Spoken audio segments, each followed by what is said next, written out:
ওর দাদা তো বললো পুজোর জন্য দুটো ড্রেস নিয়ে আসছে, একটা আমার একটা ওর বোনের জন্য। এটা ওর বোনকে দিতে বলেছে, এটা আমাকে নিতে বলেছে, কিন্তু আমার তো এটাই বেশি পছন্দের। এটা কি সুন্দর সফট, কি করে নিব এটা আমি? আইডিয়া, এটাই করি। ওরিয়া কিছু বললে বৌদি? হ্যাঁ, তোমার দাদা না দুটো ড্রেস নিয়ে এসছে, একটা তোমার জন্য একটা আমার জন্য। দেখো দেখি, এটা তোমার জন্য নিয়ে এসছে, এটা আমার জন্য নিয়ে আসছে। আমার জন্য নিয়ে আসছে,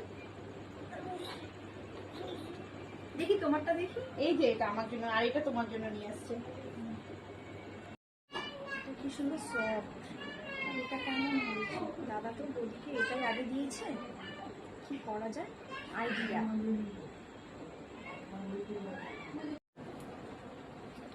বৌদি, এটা তোমাকে ভীষণ মানাবে, এটা খুব সুন্দর। তুমি এটা নাও, এটা তো তোমার দাদা তোমার জন্য নিয়ে আসছে। না না, এটা তোমাকে পরলে খুব মিষ্টি দেখাবে, তুমি রাখো না। তুমি নেবে না এটা তাহলে? না কেন? নাও, এটা তুমি নাও। না, থাক, ওটা তুমি না। ঠিক আছে তাহলে,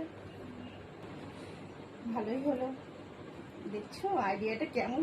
আমি এটাই পেয়ে গেছি, খুব সুন্দর। আমি যা চেয়েছি আমি তাই পেয়েছি, আমি খুব খুশি। সময় চালাকি করে, এবার আমি ভালোটা নিয়েছি। বুদ্ধি প্রত্যেকবার এমনটা করে, ভালো হয়েছে না? বুদ্ধিটা আমি ভালোই করেছি, যেটা খুব সুন্দর দেখতে।